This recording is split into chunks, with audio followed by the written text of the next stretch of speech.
اللہ پاک فرمایا ایوہ الذین آمنوا یا ایوہ الذین آمنوا لا تقدموا بین یدی اللہ ورسولہ واتقوا اللہ ان اللہ سمیع علیم. اے ایمان والو ممخی کی گئے دا اللہ و رسولنا اللہ نہ ممخی کی گئے مانا قرآن نہ ممخی کی گئے اللہ دا رسول نہ ممخی کی گئے مانا دا سنت نبی خلاف مکوئے اللہ نو یری گئے اس کے چرستاسو زندگی اللہ واتقوا اللہ ان اللہ سمیع علیم. دا انسان گناہون چیری یا دا انسان بدعات چیری دا پا دو قسم دی یا با قولی وی حاجی یا با فعلی وی یا با پا جبی بانی وی یا پا لاسخ پو بانی کئی نو کہ دا خبرہ ستا دا قول سروی اللہ وی ان اللہ سمیع تچ بدعات قولیہ کہے نو ان اللہ سمیع اکت بدعات فعلیہ کہے نو علیم واتقوا اللہ ان اللہ سمیع علیم. دا لوی لوی نعمتون قرآن و سنت دا مدارس دا قرآن و سنت مراکز دی دا سدی مراکز وی امام بخاری پا دے باب لکی چہ حفاظت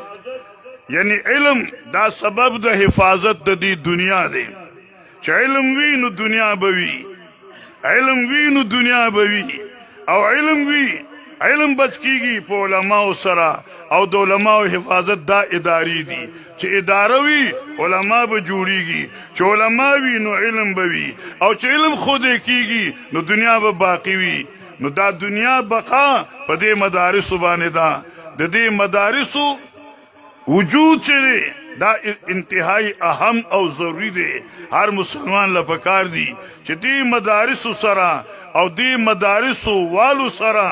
دا ظلم مینس اساتی دا مال او دا دولت او دا مینی او دا محبت مراکزو گرزی او علماء سرا مینہ کئی مدارسو سرا مینہ کئی دے دروسو سرا مینہ کئی انشاءاللہ دا مینہ چرا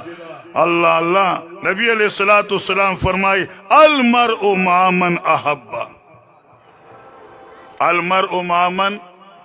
احبا. قیامت پر ازیبا ار سر اخپل محبوب سری چا قرآن سر دی مینہ نو قرآن سر بھائی سنت نبی آخر زمان سر بھائی علماء سر بھائی صلحاء سر بھائی. آخر کی بانگو یو شیر یاد شو خوندور دیم او دیر مزیدار دیم. اولا ترجمہ دا قرآن عظیم پردو کی شیخ الہند محمود حسن دیوبندی رحمہ اللہ کرے وان او چاورن تپوسو کا چتا دا ترجمہ پردو کی والے اکڑا ناغیوی چھ قرآن خوب عربائی کے دے او زمانگ دا ہندو پاک خلق پا عربائی پوئی گی نا دیل پارن پردو کی ترجمہ ہو او بیائی دی ترجمی لکلو کی ستا غرض و مقصد سو وی دیل پار چھ پرد دا قیامت زما دا علم و دا ایمان گواہان شی. ابیائی یو شیر ہوئی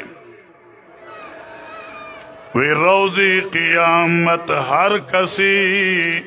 باخویش دارد ناما روزی قیامت ہر کسی باخویش دارد ناما من نیز حاضر میں شوم تفسیر قرآن در بغل. ہر سڑے بخپل اخپل عمل نامہ پلاس کے اخلی اللہ پا دربار کی وہ پیش کی گی وی زمیم چیز اللہ پا دربار کی پدا سی حالت کے حاضر شم چیزما پترخ کے قرآن وی چیزا سی حاضر شو چیزم پترخ کے قرآن وی قرآن و حدیث زم پترخ کی وی علماء و دا طلباء او دا مراکز اسلامی و سرا زمانگا مین و محبت وی اللہ دا عمل کلو توفیق را کی آزانون دی و آخر دا الحمدللہ.